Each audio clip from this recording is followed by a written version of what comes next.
Local music, it's fun. Well, this is your Feel Good Breakfast Show, Expresso. We bring you all the stars. We also bring you the coolest people ever. I can't believe who's in my chair this morning. Today, we're lucky enough to have not one, but two of the cast members of Clybourne Park in our studio. Now, this acclaimed and amazing Bruce Norris comedy, it's making its way to South Africa, and from the 16th of August until the 1st of October, you get to see them in action. I'm talking about Andrew Buckland as well as Scott Sparrow. Welcome to the show. Thanks for having us. Let's talk about it. I mean, we always talk about international plays, theatre in South Africa, local ones, things that resonate with us and things that I guess doesn't.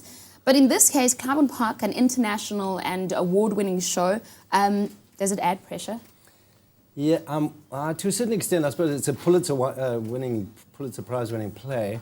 But eventually, you know, wherever the script has come from and whatever whatever its kind of its history, if the story is good, if the writing is good, and the cast is good, then it should be good. Yeah, the pressure is on the performance and not so much on what the other performers have done. You don't want to play a comparing game, but you do want to serve this excellent script. Yeah. Well, the cast is great, and we definitely should be watching it, but it deals with very controversial issues. I mean, let's talk about it, race. We come from a background of apartheid. We see it on Twitter all the time.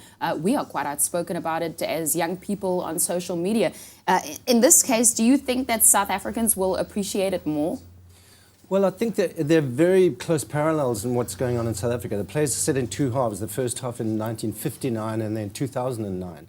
And the different ways that people negotiate issues of race and specifically space, and who owns space and who has the right to location, which has a great deal of parallels specifically in Cape Town as well. So it's definitely deals with issues that are close to people's hearts here.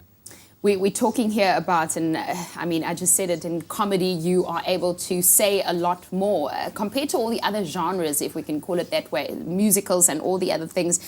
A wittingly funny play, does it make it easier? Is it an easier genre to play?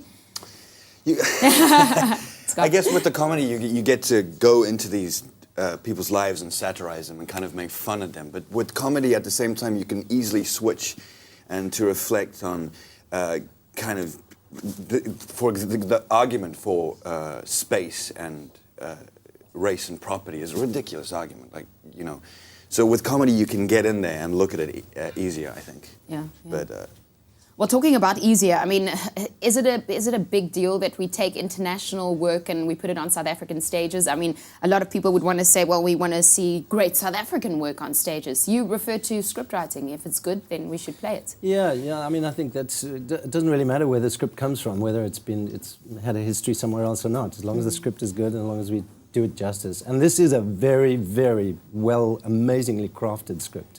Sure. So it does so much of the work already for us. If we can obey the script, you know, if we can get that right, technically if we can get it right, then we're on good ground. Well, I'm sure you do get it right. That's why you're on this show, Andrew, okay? Because we're getting it right now. You're getting it right now. Well, you have to go and see it. Andrew and Scott is joining us this morning, and you heard it. It's happening from the 16th of August until the 1st of October at the Fugard Theatre, and you must make sure that you get to see the cast of Clybourne Park in action. Andrew, ek moet bieg.